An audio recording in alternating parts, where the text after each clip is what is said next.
bienvenue si vous nous rejoignez dans le live BFM. Les Gilets jaunes vont-ils peser sur les européennes dimanche? Peuvent-ils réussir leur reconversion politique? À qui prendraient-ils des voix? Peuvent-ils faire gagner ou perdre un parti? On en débat ce matin dans le live. Et puis c'est le 26 mai ou jamais pour exprimer son choix. Voilà les termes que pose dans le débat politique Emmanuel Macron à 5 jours des européennes, dont il accuse l'opposition d'avoir fait un référendum contre le président de la République. Le débat qui se poursuit dans le live BFM avec Leila Witzman, candidate sur la liste Alliance Jaune qui nous a rejoint, Emmanuel Rivière pour Kantar. Vous êtes directeur général de la division publique de Kantar France. Toujours avec nous, Manuel Bompard pour la France Insoumise. Et puis Laurent Neumann nous a rejoint pour les Gilets jaunes. Les Gilets jaunes avec 3 listes qui se revendiquent de près ou de loin de ce mouvement des Gilets jaunes, et notamment une conduite par Francis Lalanne, dont vous faites partie, Leila Witzman. D'abord, à qui ces listes peuvent-elles prendre des voix? Comment ce mouvement tente-t-il d'exister pour les européennes? Reportage de Benjamin Dubois.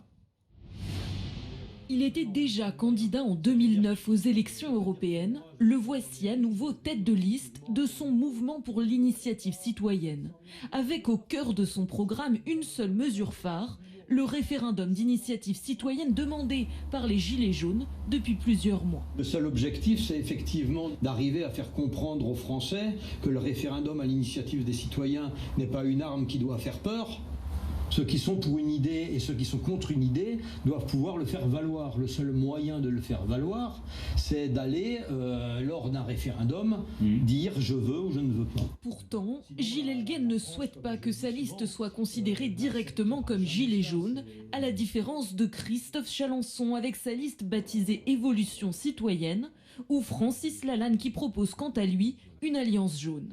3 listes qui surfent sur la colère des ronds-points mais qui peinent à rassembler véritablement les gilets jaunes, selon cet historien. Les 3 listes ne séduisent absolument pas. On le voit avec les sondages, on leur prédisait, tant qu'il n'y avait pas de nom de tête d'affiche, 12-13% des voix, on était en janvier. Aujourd'hui qu'on a des noms, qu'on a des tentatives, ils sont hautement critiqués et ils ne recueillent plus que dans les sondages d'opinion, là, 1-2% maximum. Selon ce spécialiste, difficile de convaincre donc pour ces listes au sein d'un mouvement qui s'est construit notamment sur le rejet des structurations politiques classiques.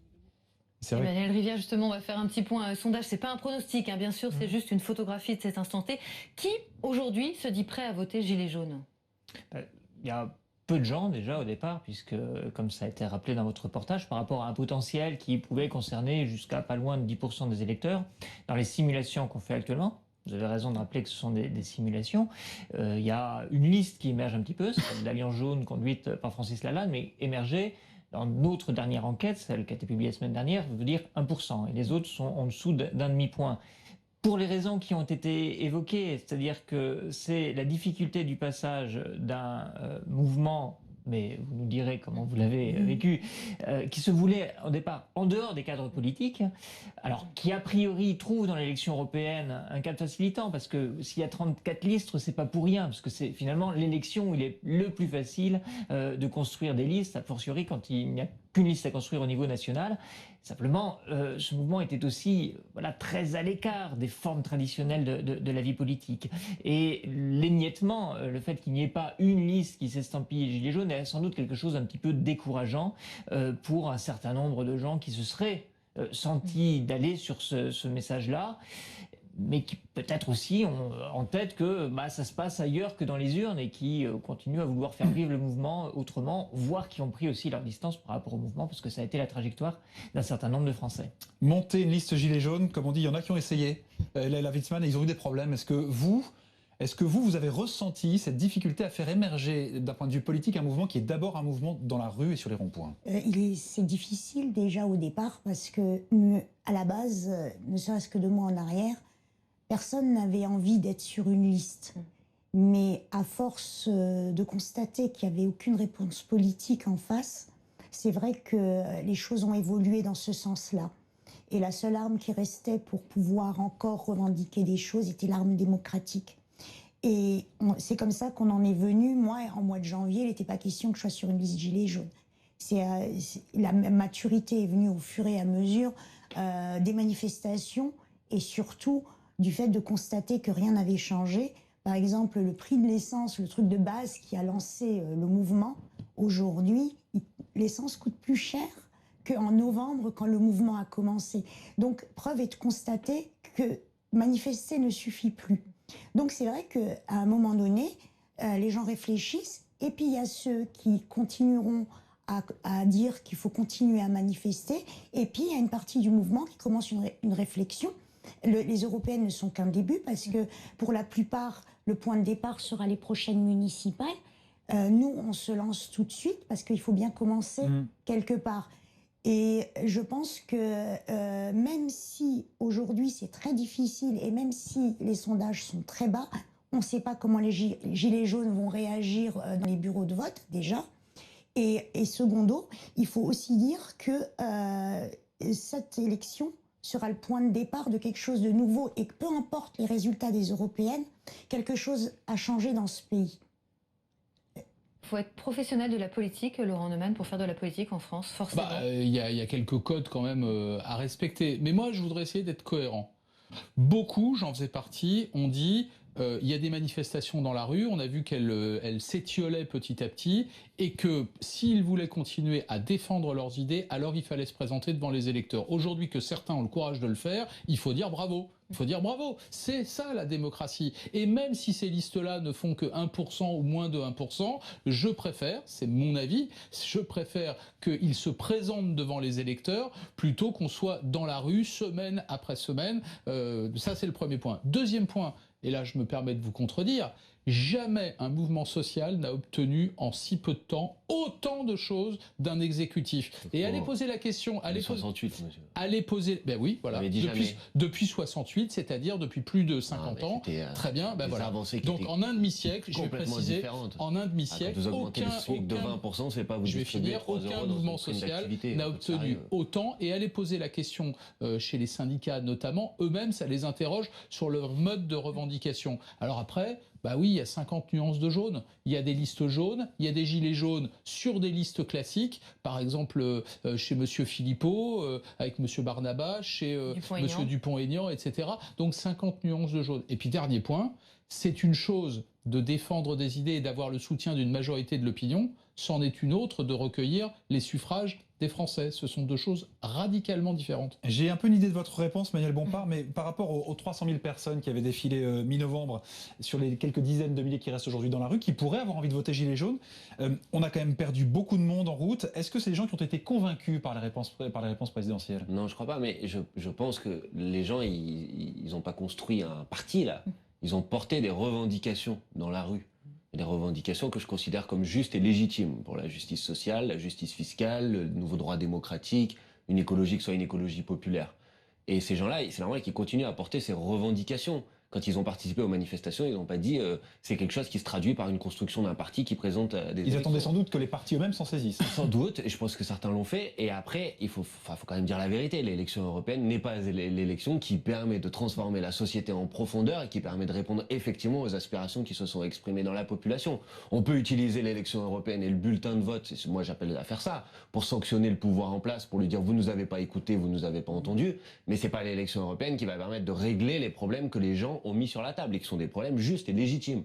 Donc je pense que ce mouvement-là est un mouvement... Ce n'est pas que ça, monsieur. Non, mais je ne vous... Parce qu'il y a quand même derrière une revendication de changement de méthode politique. Bien sûr. Parce que nous, ce que nous proposons, c'est le RIC, mais un vrai RIC. Oui. C'est-à-dire que si demain il y a des députés européens en France, s'il y a des députés Alliance Jaune, il y aura des permanences où les Français seront consultés pour chaque question présentée au Parlement européen. C'est un début de transformation politique. De la démocratie. Donc nous, c'est ça qu'on porte aussi. C'est pas seulement des revendications. Et sur le plan national, c'est une chose. On n'est pas prêt de gagner une présidentielle, mais si on commence à avoir des députés et qu'on met ça en place dans nos permanences, je pense que les choses vont évoluer plus rapidement dans ce domaine. Vous savez qu'il faut faire 5% pour avoir des députés au Parlement européen. Oui, mais personne ne dit... Vous savez, le mystère des élections est quand même là. On ne sait pas. Aujourd'hui, bien malin est celui qui sait ce que feront les gilets jaunes dans les urnes. Notamment à cause de la participation. Pour l'instant, 6 électeurs sur 10 sont toujours pas certains d'aller voter. Et ceux qui voteront gilets jaunes, à qui vont-ils prendre des voix? On verra ça dans un instant. Est-ce que la France Insoumise, par exemple, devrait s'inquiéter? Est-ce que le Rassemblement National aussi, vu comme c'est serré en tête, est-ce que ça peut faire perdre l'un ou l'autre? On voit ça dans un instant. À tout de suite. Le débat qui se poursuit dans le live BFM. Les Gilets jaunes vont-ils influer sur le scrutin de dimanche? Quel poids peuvent-ils avoir? Emmanuel Rivière, il y a quelques mois, vous faisiez des sondages comparatifs avec ou sans liste jaune. Vers quels électeurs ils allaient piocher? Quels électeurs sont susceptibles de voter Gilets jaunes dimanche? Déjà, peut-être que le fait qu'il y ait des listes gilets jaunes ramènera des électeurs vers des les urnes abstentionnistes, qui, dans ce cas-là, c'est ce qu'il faut espérer aussi. n'auraient pas participé. Après, les simulations qu'on faisait en testant avec ou sans liste gilets jaunes montraient clairement que la ponction qu'exerçaient des listes gilets jaunes un peu importantes se faisait principalement sur le Rassemblement national et la France insoumise, qui est d'ailleurs assez logique, hein, puisque le mouvement dans lequel beaucoup de Français se sont reconnus, c'est un mouvement où ils ont lu une critique de la manière de faire des politiques, de la manière de prendre des décisions publiques. En gros, ça apparaissait comme un mouvement anti-système.